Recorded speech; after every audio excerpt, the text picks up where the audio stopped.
नमस्कार, जय हिंद साथियों। एक बार फिर से स्वागत है आपका मेरे YouTube चैनल स्टडी विद सागर में। आशा करता हूँ आप सभी लोग अच्छे होंगे और आपकी तैयारी अच्छी चली होगी। देखिए, उत्तराखंड सब इंस्पेक्टर का एग्ज़ाम आपका कल होने वाला है।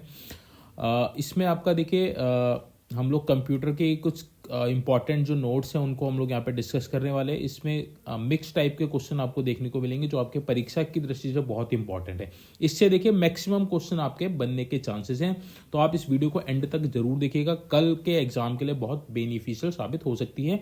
इस पर्पज से ये वीडियो मैं आपको यहाँ पे प्रोवाइड करवा रहा हूँ। ठीक है, तो हम लोग स्टार्ट कर लेते हैं बिना देरी करे। देखिए, एक बिट का केवल एक ही मान होता है, या तो 0 होगी या फिर 1 होगी। ठीक है, क्वेश्चन पूछता है एक निब्बल कितने के बराबर होता है। तो निब्बल जो होता है आपका, एक निब्बल 4 बिट्स के बराबर होता है। ठीक है, सबसे छोटी यूनिट क्या होती है? बिट ही होती है। ठीक है, 8 बिट मिला के आपकी क्या बनाती है? 1 बाइट बनाती है। ठीक है, तो बाइट आपकी क्या है? बिट से बड़ी है। जब 8 बिट मिलती है तब आपका 1 बाइट बनता है।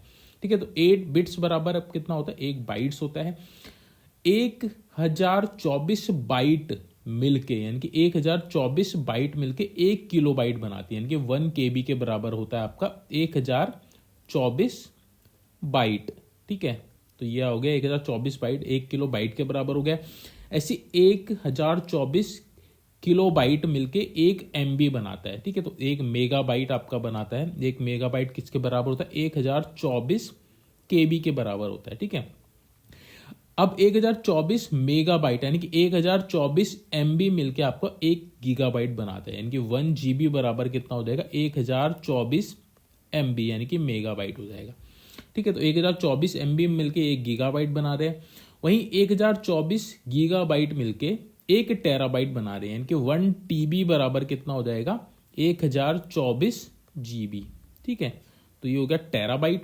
ऐसी पेटाबाइट की अगर हम बात करें तो पेटाबाइट कितना होता है? 1024 टेराबाइट मिलके, यानी कि 1 पेटाबाइट यानी 1 PB बराबर कितना हो जाएगा? 1024 TB। ठीक है, यानी कि 1024 टेराबाइट मिलके 1 PB यानी कि पेटाबाइट बनाते हैं। पेटाबाइट के बाद क्या आता है आपका? एक्साबाइट। एक्साबाइट किसके बराबर होता है? 1 एक्साबाइट बराबर होता है आपका 1024 PB यानी कि पेटाबाइट के। पेटाबाइट के बाद आपका एक्सा आ गया। एक्सा के बाद आपका जेटा होता है। ठीक है, तो जेटा किसके बराबर होता है? 1 जेटा बाइट कितना होता है? 1024 एक्साबाइट। ये आपका एक्साबाइट के बराबर होता है, 1024 एक्साबाइट। सबसे बड़ा क्या होता है? याटा होता है। याटा कितने के बराबर होता है? 1024 जेटा बाइट के बराबर होता है। ठीक है, तो आपने देखिए टेरा और पेटा तक याद कर लीजिए, इतना ही पूछा जाता है। बाकी इनको भी आप याद कर सकते हैं तो वेल एंड गुड है। ठीक है, तो ये मैंने आपको यहाँ पे बता दिया जो आपका मेमोरी साइज होता है उसके बारे में। ठीक है, अब देखिए जो दूसरा इंपॉर्टेंट जो आपका पॉइंट है या फिर आपका टॉपिक है वह आपका कंप्यूटर की जनरेशन। ठीक है, तो कंप्यूटर जनरेशन से क्वेश्चन जरूर पूछा जाएगा आपका। कंप्यूटर जनरेशन से क्वेश्चन पूछा जाएगा। तो पहली जो जनरेशन थी कब से कब तक थी? 1946 से 1959। जो इसमें मेन चीज है वो ये वाला पॉइंट है। ठीक है, जो पहली कंप्यूटर के जनरेशन के जो पहली जनरेशन के जो कंप्यूटर हुआ करते थे उसमें वैक्यूम ट्यूब का प्रयोग किया जाता। ठीक है, तो पहले फर्स्ट जनरेशन में वैक्यूम ट्यूब आई थी। दूसरी जनरेशन की जो पीढ़ी है आपकी 1959 से 1965 है, इसमें ट्रांजिस्टर का प्रयोग शुरू हो गया था। ठीक है, तो पहली पीढ़ी के जो खोजकर्ता कौन थे? जॉन एकर्ट और विलियम मोचली थे। वहीं सेकंड पीढ़ी 1959 से 1965 थी। ट्रांजिस्टर का प्रयोग इसमें स्टार्ट हो गया था। William Shockley, Walter Hauser, Britain और जॉन बार्डिन इसने खोज की थी द्वितीय पीढ़ी के कंप्यूटर। अगला जो तीसरी पीढ़ी के कंप्यूटर जो थे उसमें देखिए IC का प्रयोग होना स्टार्ट हो गया था। इसलिए इसका जो कंप्यूटर का जो साइज था तीसरी पीढ़ी से काफी छोटा होने लग गया था, क्योंकि वैक्यूम ट्यूब बहुत बढ़िया बड़े हुआ करते थे, ट्रांजिस्टर भी बड़े हुआ करते थे। उसके बाद IC आ गया, IC बहुत छोटी होती थी। तो तीसरी पीढ़ी से क्या हुआ? आपके जो कंप्यूटर के जो साइज थे बहुत कम होने लगे। 1965 से 1971 इसका कार्यकाल था। रॉबर्ट्स नोएस और जैक किल्बी का आपने नाम सुना होगा। इन्होंने क्या किया था? IC की खोज की थी। ठीक है, तो IC की खोज किसने की थी? जैक किल्बी ने ही की थी। तो ये तीसरी पीढ़ी हो गई 1965 से 1931। इसमें किसका प्रयोग स्टार्ट हुआ? IC का प्रयोग स्टार्ट हो गया था। नेक्स्ट चौथी पीढ़ी के कंप्यूटर 1971 से 1980 तक माइक्रो प्रोसेसर यहाँ पे आने लग गए थे। ठीक है, जैसे आपके इंटेल कॉर्प, ये जो माइक्रो प्रोसेसर का जो बनना स्टार्ट हुआ था, किसने स्टार्ट किया था? इंटेल कॉर्पोरेशन ने इसको बनाना स्टार्ट किया गया था। कंप्यूटर की जो स्पीड थी वो बढ़ गई थी, साइज जो था आपका बहुत कम हो गया था। नेक्स्ट जो लास्ट आपकी जो पांचवी पीढ़ी है 1980 से वर्तमान तक जो आपकी पीढ़ी चल रही है, पांचवी जनरेशन चल रही है, 5th जनरेशन चल रही है आपकी कंप्यूटर की 1980 से अब तक। अब इसमें आर्टिफिशियल इंटेलिजेंस आधारित होने लग गए जो भी आपके कंप्यूटर हुआ करते थे, और एडवांस हो गए, स्पीड आपकी बढ़ गई। जापान की अंतर्राष्ट्रीय व्यापार और औद्योगिक मंत्रालय ने इसका क्या किया था?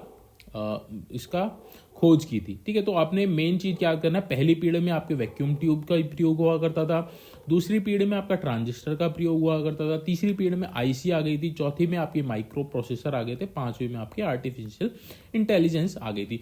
तो क्वेश्चन इस तरह से पूछता है कि प्रथम पीढ़ी में किस तरह का स्टोरेज डिवाइस का यूज हुआ करता था? तो वैक्यूम ट्यूब का प्रयोग हुआ करता था। या फिर पूछेगा कि ट्रांजिस्टर किस जनरेशन में स्टार्ट हो गया था? तो दूसरी पीढ़ी में ट्रांजिस्टर का प्रयोग होना स्टार्ट हो गया था। आईसी का प्रयोग आपका तीसरी पीढ़ी से स्टार्ट हो गया, तो माइक्रो प्रोसेसर आपके चौथी पीढ़ी से आ गए थे। ठीक है, तो ये आपके जो कंप्यूटर की जो जनरेशन है बहुत इंपॉर्टेंट है, इसको आप जरूर याद करके जाइएगा। नेक्स्ट आपका देखिए इनपुट और आउटपुट डिवाइस देखेंगे। सबसे पहले हम लोग इनपुट डिवाइस देखेंगे। इनपुट डिवाइस बहुत ज्यादा पूछे जाते हैं। तो पहले इनपुट डिवाइस है आपकी कीबोर्ड। कीबोर्ड तो आपको पता होगा, कंप्यूटर में टेक्स्ट या न्यूमेरिकल डेटा की एंट्री करते हैं, यानी कि आपको 1 2 3 लिखना है या फिर ABCD लिखनी है तो कीबोर्ड का प्रयोग किया जाता है। कीबोर्ड क्या है? आपकी इनपुट डिवाइस है। ठीक है, इनपुट डिवाइस है आपकी कीबोर्ड। अगला है आपका ट्रैक बॉल। ट्रैक बॉल क्या होता है? माउस के समान पाउंटिंग डिवाइस हुआ करती है, जिसके मूवमेंट को कंट्रोल किया जाता है। मुख्यतः लैपटॉप में प्रयोग किया जाता है ट्रैक बॉल। ठीक है, तो ये भी आपकी इनपुट डिवाइस है। ट्रैक बॉल आपने देखा होगा, गेम्स वगैरह भी इसके लिए भी प्रयोग किया जाता है। स्कैनर जो होता है आपका, वो भी आपका क्या है? इनपुट डिवाइस है। पेपर पर लिखे हुए या छपे हुए चित्र को डिजिटल रूप में परिवर्तित करके स्टोर या एडिटिंग करने का कार्य करता है स्कैनर। ठीक है, तो इनपुट डिवाइस है ये भी। जॉयस्टिक, जिससे आपके वीडियो गेम्स वगैरह का प्रयोग किया जाता है, यह एक पॉइंटिंग डिवाइस है। ये भी आपकी पॉइंटिंग डिवाइस है जो सभी दिशाओं में मूव कर सकती है, तो इसका भी प्रयोग आपका क्या किया जाता है? गेम्स वगैरह खेलने में किया जाता है। जॉयस्टिक आपकी क्या है? इनपुट डिवाइस है। नेक्स्ट आपका लाइट पेन डिस्प्ले स्क्रीन पर ऑब्जेक्ट का चयन करने, यानी कि पेन होता है एक तरह से, इसको हम लोग कुछ भी, जैसे कोई फाइल खोलनी है तो डबल क्लिक करेंगे, या फिर कुछ लिखना है तो भी इसका प्रयोग किया जाता है। तो ये भी आपका लाइट पेन जो है आपका इनपुट डिवाइस है। वेब कैमरा जो है आपका, ये भी आपका इनपुट डिवाइस है। वीडियो कॉन्फ्रेंसिंग के लिए प्रयोग किया जाता है या फिर वीडियो चैटिंग के लिए प्रयोग किया जाता है।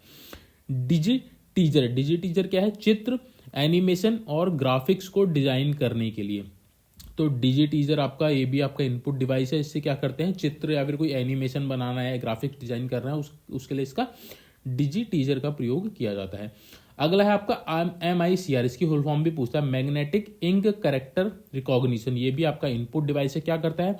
यह एक चिन्ह पहचान तकनीक होती है जिसका उपयोग दस्तावेजों के प्रसंस्करण और निकासी को कारगर बनाने हेतु किया जाता है। ठीक है, तो इसका प्रयोग होता है MICR का। नेक्स्ट आपका BCR क्या है? Bar code reader.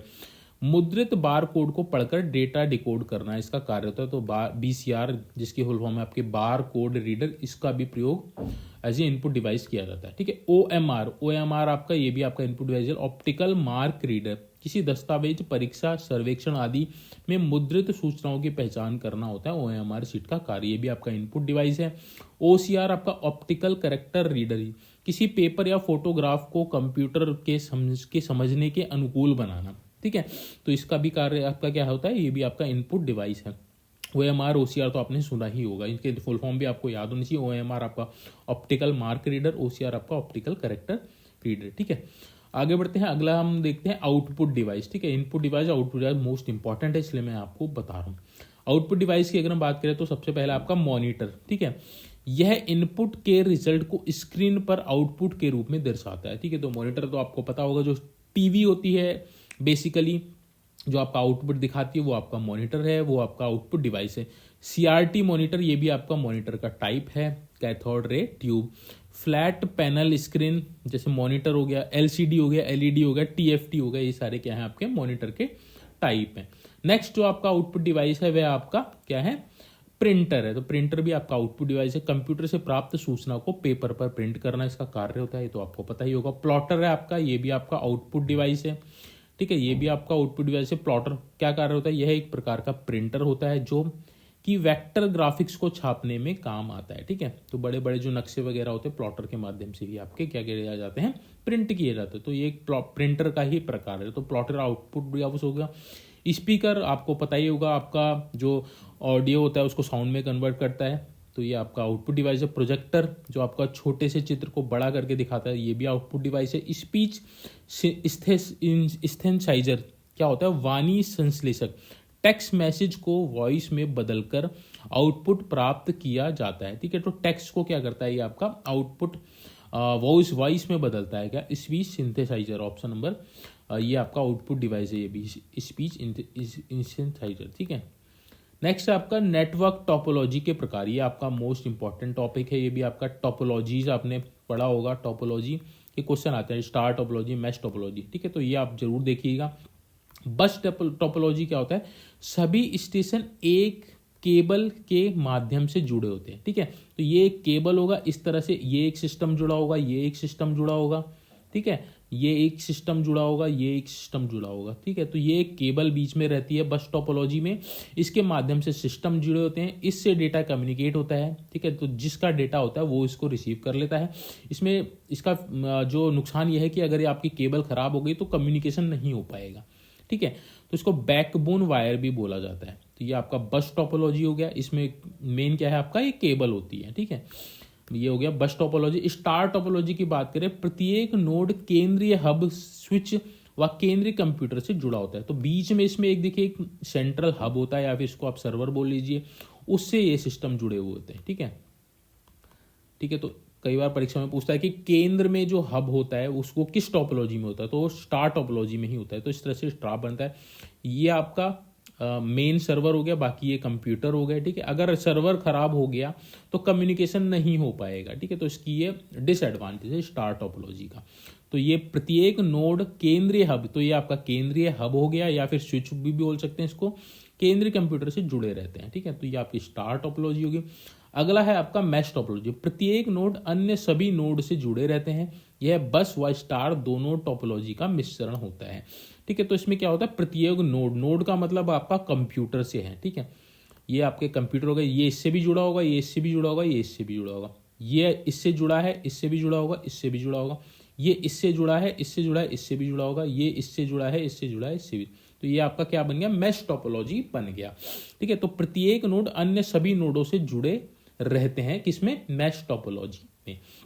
ये बस और स्टार दोनों टोपोलॉजी का क्या है, मिश्रण है, किसमें, मैश टोपोलॉजी में। अगला जो आपका रिंग टोपोलॉजी, प्रत्येक नोड अपने अधीनस्थ नोड से जुड़े रहते हैं, यानी कि मान लिया ये कंप्यूटर्स हैं आपके, ठीक है। तो ये इससे जुड़ा होगा, इससे जुड़ा होगा, इससे जुड़ा होगा, ये इससे जुड़ा होगा, तो एक रिंग के समान एक स्ट्रक्चर तैयार हो जाता है रिंग टोपोलॉजी में। अब ये क्या है, देखिए कह रहा प्रत्येक नोड अपने अधीनस्थ नोड, अधीनस्थ, इसके अधीनस्थ क्या क्या होगा, ये हो गया और ये हो गया, इससे भी जुड़ा रहेगा, इससे भी जुड़ा रहेगा, ठीक है। तो ये आपका रिंग टोपोलॉजी में होता है। अगला है आपका ट्री टोपोलॉजी, इसमें एक नोड से दूसरी नोड, दूसरी से तीसरी नोड किसी पेड़ की शाखाओं की तरह जुड़ी होती है, यानी कि ये आपका हो गया इस तरह से, ये इससे जुड़ा है, ये इससे जुड़ा है, ठीक है। तो इससे भी, इससे दूसरा कंप्यूटर जुड़ गया, ये इससे दूसरा कंप्यूटर जुड़ गया, ऐसी इससे जुड़ गया। तो ये एक तरह से क्या बना रहे हैं, आपके पेड़ की शाखाएं जैसी बना रहे हैं। तो ये आपकी ट्री टोपोलॉजी होती है, ठीक है। तो ये आपके टोपोलॉजी हो गई, नेटवर्क में इनका काम होता है। अगला जो इंपॉर्टेंट टॉपिक है OSI मॉडल है, ठीक है, इंपॉर्टेंट है आपका, मोस्ट इंपॉर्टेंट। सबसे पहले तो यही क्वेश्चन पूछता है कि OSI मॉडल में कितने लेयर होते हैं, तो 7 लेयर होती हैं, उनको हम लोग यहाँ पे देखेंगे। तो नीचे से हम लोग स्टार्ट करते हैं, ये तो आपका टॉप का सबसे जो टॉप की जो लेयर होती है एप्लीकेशन लेयर होती है, हम लोग इसको नीचे से स्टार्ट करते हैं, तब आपको अच्छे से समझ में आएगा, ठीक है। तो सबसे पहली जो लेयर होती है आपकी फिजिकल लेयर होती है, ठीक है। तो पहली परत यह फिजिकल कनेक्शन के लिए जिम्मेदार होती है, जैसे हब, रिपीटर, मॉडम और केबल आदि फिजिकल लेयर में आते हैं, ठीक है। तो सबसे पहली लेयर आपकी क्या होती है, फिजिकल लेयर होती है। उसके बाद होती है आपकी data link layer, MAC address का प्रयोग कर पैकेट को होस्ट तक पहुंचाती है। तो डेटा लिंक लेयर आपका मैक एड्रेस का प्रयोग करती है, हर एक जो कंप्यूटर होता है उसका एक मैक एड्रेस होता है, ठीक है। तो उस मैक एड्रेस के आधार पे ये क्या करती है, डेटा लिंक लेयर प्रयोग कर पैकेट को होस्ट तक पहुंचाती है। ठीक है, तो पैकेट को पहुंचाती है, उदाहरण जैसे स्विच और ब्रिज तक पहुंचाती है। तो ये आपका डेटा लिंक लेयर हो गई। ये कौन सी लेयर होती है? सेकंड लेयर होती है। नेक्स्ट आपकी नेटवर्क लेयर, ये पैकेट राउटिंग का कार्य करती है। तो पैकेट कहाँ जाना है उसका कार्य क्या होता है? नेटवर्क लेयर का कार्य होता है। तो ये आपके थर्ड लेयर हो गई। तो first layer physical layer, second data link layer और तीसरा आपका क्या है? Network layer. ये जो तीन होती हैं, ये तीन कौन सी लेयर होती है? टोटल मिला के हार्डवेयर लेयर होती है। ठीक है, यहाँ पे सारा जो भी काम होता है हार्डवेयर का होता है। पहले में फिजिकल, दूसरे में डेटा लिंक लेयर, तीसरी आपकी नेटवर्क लेयर। तो ये क्रम आपको याद रखना है। चौथे नंबर पे आती है आपके ट्रांसपोर्ट लेयर। ठीक है, ये क्या करती है? डेटा स्ट्रीम को डेटा स्ट्रीम के सेगमेंटेशन का निष्पादन करती है। तो जो भी आपका डेटा होता है उसको सेगमेंट में डिवाइड करती है ट्रांसपोर्ट लेयर। ठीक है, ये हार्ट ऑफ ओएसआई है। तो कई बार पूछेगा कि ओएसआई मॉडल में हार्ट ऑफ ओएसआई लेयर कौन सी है? तो ट्रांसपोर्ट लेयर ही होती है हार्ट। ठीक है, क्योंकि ये बीच में भी है और ये इसका जो कार्य होता है बहुत इंपॉर्टेंट होता है। ठीक है, तो सबसे पहले आपकी फिजिकल लेयर, सबसे नीचे दूसरे पे आपका डेटा लिंक लेयर, तीसरे पे नेटवर्क लेयर, चौथे पे आपकी ट्रांसपोर्ट लेयर आ गई। ठीक है, नेक्स्ट आपकी जो पांचवी लेयर है वो आपकी है सेशन लेयर। ठीक है, तो पांचवी लेयर कौन सी है? Session layer. इसका कार्य क्या होता है? टोकन प्रबंधन, डायलॉग कंट्रोल और सिंक्रोनाइजेशन का इसका कार्य होता है। तो सेशन क्रिएट करना होता है सेशन लेयर का कार्य। ठीक है, ये पांचवें नंबर पे आती है। नेक्स्ट आपकी जो लेयर है आपकी प्रेजेंटेशन लेयर है। ठीक है, तो छठी जो लेयर हो गई आपकी प्रेजेंटेशन लेयर हो गई। पहली आपको पता चल गया, पहली आपकी फिजिकल थी, दूसरा आपकी डेटा लिंक लेयर थी, तीसरा आपकी नेटवर्क लेयर थी, चौथा आपका चौथी जो लेयर थी वो कौन सी थी? चौथी लेयर थी आपकी ट्रांसपोर्ट लेयर। ठीक है, चौथी आपकी ट्रांसपोर्ट लेयर थी, पांचवी आपकी सेशन लेयर हो गई, छठी आपकी प्रेजेंटेशन लेयर हो गई। ठीक है, इसे ट्रांसलेशन लेयर भी कहते हैं। तो ये आप याद रखिएगा, जो प्रेजेंटेशन लेयर होती है इसको क्या बोलते हैं? ट्रांसलेशन लेयर भी बोलते हैं। ठीक है, तो इसको ट्रांसलेशन लेयर भी बोलते हैं, इंपॉर्टेंट है ये भी। आपकी फाइनल लेयर होती है आपकी एप्लीकेशन लेयर। सातवें नंबर पे जो आपकी है एप्लीकेशन लेयर हो जाएगी। तो सातवें पे आपकी क्या हो गई? एप्लीकेशन लेयर हो गई। इसका कार्य क्या होता है? ये शीर्ष लेयर होती है, जैसे मैंने आपको बताया सबसे ऊपर यही होती है। डेस्कटॉप लेयर भी इसको बोला जाता है, उदाहरण जैसे ब्राउजर, स्काइप, मैसेंजर आदि। तो जितने भी आपके जो प्रोग्राम्स वगैरह चलते हैं वो एप्लीकेशन लेयर पे ही चलते हैं। जैसे आप गूगल क्रोम खोल रहे हैं तो वो एप्लीकेशन लेयर पे कार्य कर रहे हैं, या फिर यूट्यूब खोले तो वो भी एप्लीकेशन लेयर पे ही कार्य करते हैं। तो आपकी जो अंतिम लेयर हो गई आपकी एप्लीकेशन लेयर हो गई। तो टोटल कितनी? 7 लेयर हो गई जो मैंने यहाँ पे आपको डिस्कस कर दिया। ठीक है, तो इनको क्रम आपको याद होना चाहिए, कौन सी किस क्रम पे आती है पूछ लेता है। कई बार पूछता है कि चौथी लेयर कौन सी है ओएसआई मॉडल पे, तो आपने नीचे से बताना है। ठीक है, ना कि ऊपर से। अगला जो इंपॉर्टेंट है आपका मेमोरीज है। ठीक है, मेमोरी आपको पता है स्थायी मेमोरी होती है, यानी कि वॉलेटाइल होती है और नॉन वॉलेटाइल होती है। ये बहुत बार क्वेश्चन पूछता है, नॉन वॉलेटाइल और वॉलेटाइल। देखिए नॉन वॉलेटाइल का मतलब मेनली क्या है? नॉन से आप ये समझ ले, जब अगर बिजली चले गई तो भी डाटा नहीं जाएगा। नॉन मतलब नहीं जाएगा। ठीक है, तो ये इस तरह से आप इसको याद कर सकते हैं, नॉन मतलब नहीं। और वॉलेटाइल में नॉन नहीं है तो आपका क्या है? इसमें डेटा जो होगा उड़ जाएगा जब आपकी लाइट जाएगी। ठीक है, तो देखिए इसमें वही चीज़ है, नॉन वॉलेटाइल यानी कि डेटा नहीं जाएगा। नॉन से आप नहीं समझ लीजिए। ठीक है, पावर सप्लाई के बंद होने के बाद मेमोरी से डेटा क्रैश, यानी कि क्रैश का मतलब खत्म नहीं होता है। जो मैंने आपको बताया, नॉन वॉलेटाइल में डेटा नहीं जाएगा अगर लाइट भी चली जाती है, अर्थात डेटा स्थायी रूप में बना रहता है, स्थायी रूप से सेव रहता है स्थायी मेमोरी में। इस तरह की मेमोरी सीपीयू के द्वारा डायरेक्ट एक्सेस नहीं की जाती है। ठीक है, तो सीपीयू से अगर डायरेक्ट एक्सेस की जाती तो डेटा उड़ जाता, तो सीपीयू से डायरेक्ट एक्सेस नहीं की जाती, ये आपके हार्ड डिस्क में सेव रहता है, वहां से उसको एक्सेस किया जाता है। तो स्थायी मेमोरी यानी कि नॉन वॉलेटाइल का टाइप क्या है आपका? Non volatile. हार्ड डिस्क जो होती है आपकी नॉन वॉलेटाइल होती है। रोम यानी कि रीड ओनली मेमोरी। ठीक है, रोम की फुल फॉर्म पूछता है, रीड ओनली मेमोरी। ये आपकी क्या है? रोम जो है आपकी नॉन वॉलेटाइल है, यानी कि इसमें जो डेटा रहता है परमानेंटली स्टोर्ड होता है हार्ड डिस्क और रोम में। ठीक है, तो ये आपका हो गया स्थायी मेमोरी या फिर नॉन वॉलेटाइल मेमोरी। और वॉलेटाइल का मतलब जब आपकी लाइट जाएगी तो आपका जो डेटा है वह चले जाएगा। इसमें नॉन नहीं है तो मतलब डेटा आपका चला जाएगा। पावर सप्लाई के बंद होने के बाद मेमोरी से डेटा क्रैश हो जाता है या फिर खत्म हो जाता है, अर्थात डेटा जो है अस्थायी संग्रहण करता है। ठीक है, इस तरह की मेमोरी सीपीयू के द्वारा डायरेक्ट एक्सेस की जाती है। तो सीपीयू आपका जब तक पावर चले तो सीपीयू चलेगा आपका, तो सीपीयू में जो भी डेटा होगा वो आपका चला जाएगा जब लाइट जाएगी तो इसका मतलब क्या है? आपका जो ये अस्थायी जो डेटा है, अस्थायी जो आपकी मेमोरी है उसमें से डेटा आपका चला जाता है। रैम और कैशिए मेमोरी क्या है आपके, वॉलेटाइल है। वॉलेटाइल मतलब मैंने आपको बताया क्या है, डेटा चला जाएगा, डेटा क्या होगा, चला जाएगा, डिलीट हो जाएगा एक तरह से मेमोरी में से। तो रैम आपके रीड ओनली मेमोरी हो गया, रैंडम एक्सेस मेमोरी क्या हो गया आपकी, ये हो जाएगी आपकी वॉलेटाइल। ऐसी आपकी कैशिए मेमोरी जो होती है, जो सबसे फास्टेस्ट मेमोरी होती है, वो भी आपकी वॉलेटाइल है, यानी कि उसमें उसका भी डेटा जब पावर ऑफ होता है वो चला जाता है। ठीक है, तो ये आपकी मेमोरी हो गई। तीन इस तरह ये भी है आपकी, इनको फुल फॉर्म याद रखिएगा। पीरोम, पीरोम क्या है, प्रोग्रामेबल रीड ओनली मेमोरी। ईपीरोम आपका देखिए प्रोग्रामेबल रीड ओनली मेमोरी तो रहेगा, ई और ऐड हो गया तो इरेजेबल हो जाएगा, erasable programmable read only memory. अब यहाँ पे डबल ई आ गया, तो एक तो आपका इलेक्ट्रिकल, एक पहले वाला आपका इलेक्ट्रिकल हो गया, दूसरा आपका erasable programmable read only memory. ठीक है, तो ये आपका इजी है, आप इसको याद कर लीजिएगा, स्क्रीनशॉट ले लीजिएगा आप इसका। नेक्स्ट देखिए कंप्यूटर से संबंधित कुछ एब्रीविएशन हम लोग देख लेते हैं, यानी कि फुल फॉर्म्स देख लेते हैं। फुल फॉर्म्स आपसे बहुत बार पूछे जाते हैं इसकी क्लास में, और आपको पहले भी प्रोवाइड किया है, बट मैं आपको मेन बताऊंगा। देखिए इसमें बहुत सारे हैं, आपको पीडीएफ चाहिए होगी तो टेलीग्राम चैनल से आप इसको देख लीजिएगा, आप सब पढ़ लीजिएगा। बट यहाँ पे मैं थोड़ा सा लेंदी है, इसलिए मैं आपको उसको जो इंपॉर्टेंट है वो आप देख लीजिएगा। ANSI American national standard institute, इसी फॉर्म में। नेक्स्ट जो इंपॉर्टेंट है, देखिए जो मैं टिक लगा रहा हूँ वो आपके इंपॉर्टेंट है, और जो मैं आपको यहाँ पे बता, एल्गोल, एल्गोल है आपकी एल्गोरिथमिक लैंग्वेज, एल्गोरिथमिक लैंग्वेज आपका है। ठीक है, नेक्स्ट आपका ASP एक्टिव सर्वर पेजेस। ठीक है, ये आप याद रखिएगा। नेक्स्ट आपका इंपॉर्टेंट है एस्काई, ASCII। ठीक है, इसकी जो फुल फॉर्म है ये आपका मोस्ट इंपॉर्टेंट है, American standard code for information interchange, ये आपका मोस्ट इंपॉर्टेंट है, जरूर याद रखिएगा। ATM आपका ऑटोमेटिक टेलर मशीन हो गया। ठीक है, जो इंपॉर्टेंट है वही मैं आपको यहाँ पे बता रहा हूँ।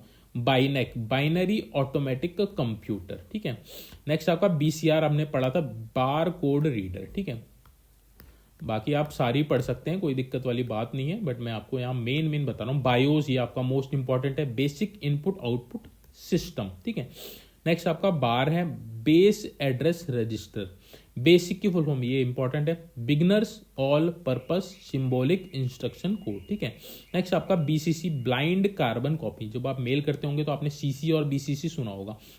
CC होता है आपका कार्बन कॉपी, BCC आपका ब्लाइंड कार्बन कॉपी। नेक्स्ट आपका CPU, तो आपको सभी को पता होगा, सेंट्रल प्रोसेसिंग यूनिट। ठीक है, CDEC की फुल फॉर्म ये इंपॉर्टेंट है, centre for development of advance computing. COBOL, ये भी इंपॉर्टेंट है, कॉमन बिजनेस ओरिएंटेड लैंग्वेज। ठीक है, अगला है आपका CAD, computer aided design, CAT computer aided translation. CDM में ये इंपॉर्टेंट है, कोड डिवीजन मल्टीपल एक्सेस। ठीक है, नेक्स्ट आपका जो इंपॉर्टेंट है वो मैं आपको बता देता हूं यहाँ पे, DPI डॉट पर इंचेस। ठीक है, DPI। नेक्स्ट DVD, ये इंपॉर्टेंट है, डिजिटल वर्सेटाइल डिस्क। DNS आपका डोमेन नेम सिस्टम। ठीक है, DNS की एक फुल फॉर्म होती है डिनाइल ऑफ सर्विस। ठीक है, ये भी आप याद रखिए, denial of service. DOS disk operating system, sorry जो डिनाइल ऑफ सर्विस था वो ये वाले DOS का है। ठीक है, डिनाइल ऑफ सर्विस एक तो ये हो गया, एक हो गया डिस्क ऑपरेटिंग सिस्टम, दोनों ही इंपॉर्टेंट हैं। ठीक है, आगे बढ़ते हैं। अगला जो इंपॉर्टेंट है EEPROM, मैंने आपको बता दिया, electrical erasable programmable read only memory. ENIAC electronic numerical integrated and computer, ये भी इंपॉर्टेंट है। EPROM erasable programmable read only memory. ठीक है, अगला जो इंपॉर्टेंट है फैट है, फाइल एलोकेशन टेबल, ये भी इंपॉर्टेंट है। FTP file transfer protocol, photon formulation translation. ठीक है, ये लंबा है बट इसकी जो फुल फॉर्म है बहुत छोटी है, फॉर्मुलेशन ट्रांसलेशन। GUI इंपॉर्टेंट है, ग्राफिकल यूजर इंटरफेस। गीगो आपका गार्बेज इन गार्बेज आउट, ये भी कई बार पूछा जाता है। GPU ग्राफिक्स प्रोसेसिंग यूनिट, ये भी important. HDD hard disk drive. HD DVD high definition DVD। ठीक है, डिजिटल वर्सेटाइल डिस्क DVD की फुल फॉर्म। नेक्स्ट जो इंपॉर्टेंट है HHD हाइब्रिड हार्ड ड्राइव। ठीक है, HTML hyper text markup language. HTTP hyper text transfer protocol. Next जो important है IBM international business machine. ठीक है, IIS internet information service. IRS internet relay chat. ISDN ये important है, integrated service digital network. IM instant messaging. IO आपका input output. IP आपका internet protocol, ISP internet service provider, ठीक है। Next आपका important जो है पैन है, पर्सनल एरिया नेटवर्क, ठीक है। पिन है आपका personal identification number, POP point of presence या फिर पोस्ट ऑफिस प्रोटोकॉल, ठीक है। PSTN public switch telephone network, QR code quick response code, TFT thin film transistor, ठीक है। टीसीपी/आईपी इंपॉर्टेंट है, transmission control protocol internet protocol, ठीक है। आगे बढ़ते हैं और देख लेते हैं जो फुल फॉर्म में इंपॉर्टेंट। नेक्स्ट यहाँ पे है जेएस आपका जावा स्क्रिप्ट होता है, एलएसबी लीस्ट सिग्निफिकेंट बिट, ठीक है। लैन आपको पता है लोकल एरिया नेटवर्क, एलयू आपका लॉजिकल यूनिट, एमएस डॉस यानी कि माइक्रोसॉफ्ट डिस्क ऑपरेटिंग सिस्टम, ठीक है। एमयू आपका मेमोरी यूनिट हो गया, मैक इंपॉर्टेंट है आपका, मैक की फुल फॉर्म है आपका मीडिया एक्सेस कंट्रोल, ठीक है। मैन आपका metropolitan area network, MICR magnetic ink character recognition, ठीक है। ये आपका इधर का हो गया। नेक्स्ट आपका ULSI ultra large scale integration, ठीक है। UPS uninterrupted power supply important है, यूएसबी यूनिफॉर्म सीरियल बस, ठीक है। UTR unique transaction reference, UPI आपका इंपॉर्टेंट है, यूनिफाइड पेमेंट इंटरफेस, ठीक है। वीडियो विजुअल डिस्प्ले यूनिट हो गया, VLSI very large scale integration हो गया, वीओआईपी इंपॉर्टेंट है, voice over IP internet protocol, ठीक है।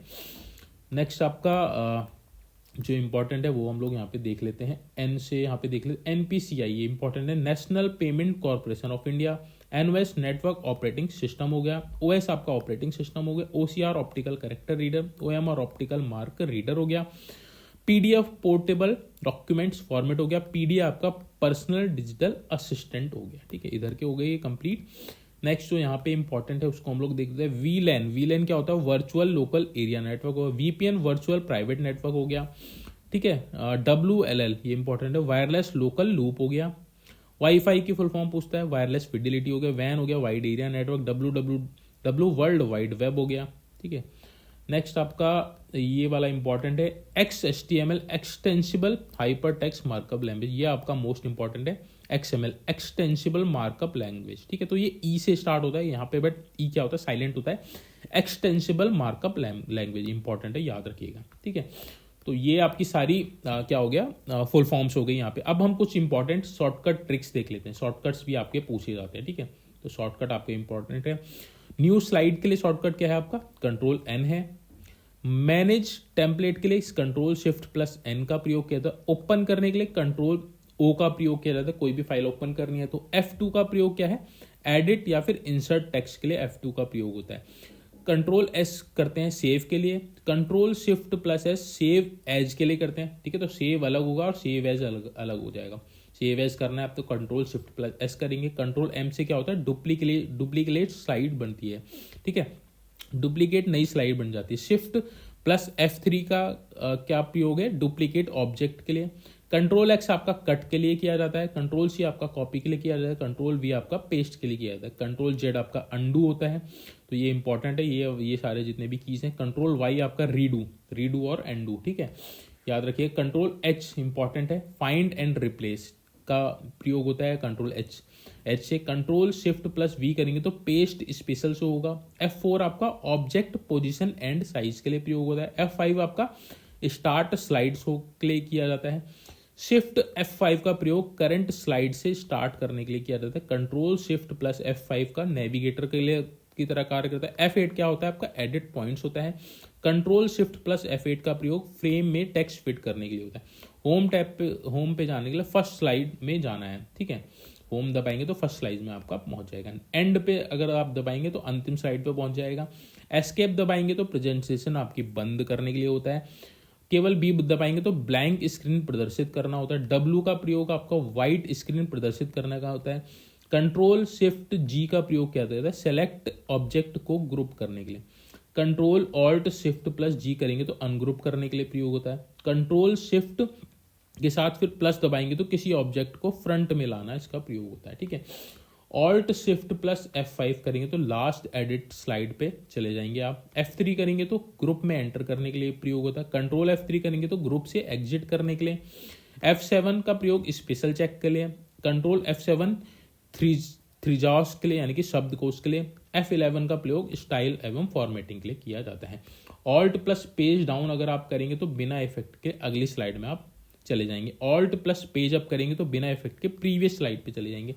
कंट्रोल प्लस पेज डाउन करेंगे तो नेक्स्ट स्लाइड पे चले जाएंगे। कंट्रोल पेज अप करेंगे तो प्रीवियस स्लाइड पे आप चले जाएंगे। ठीक है, प्लस की दबाएंगे आप तो जूम आउट हो जाएगा।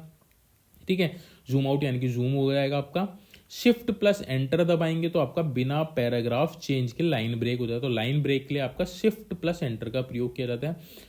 मल्टीप्लाई की दबाएंगे तो विंडो में पेज फिट करने के लिए प्रयोग किया जाता है। डिवाइड की यानी कि डिवाइड वाली की दबाएंगे तो करंट सिलेक्शन में जूम करने के लिए प्रयोग किया जाता है डिवाइड का। ठीक है, तो ये थी देखिए आपकी कंप्यूटर की इंपॉर्टेंट क्लास, जिसमें हम लोगों ने कई महत्वपूर्ण चीज़ें हम लोगों ने यहाँ पे डिस्कस की हैं। ठीक है, तो कंप्यूटर की आपकी क्लास है जिसमें हम लोगों ने मिक्स टाइप के जो टॉपिक्स थे उनको हम लोगों ने कवर किया, जो आपकी कल के एग्जाम्स के लिए या फिर आगे जो भी एग्जाम होंगे उसके लिए इंपॉर्टेंट है। ठीक है, होप सो आपको वीडियो अच्छी लगी होगी। वीडियो अच्छी लगी तो प्लीज़ वीडियो को लाइक कीजिएगा।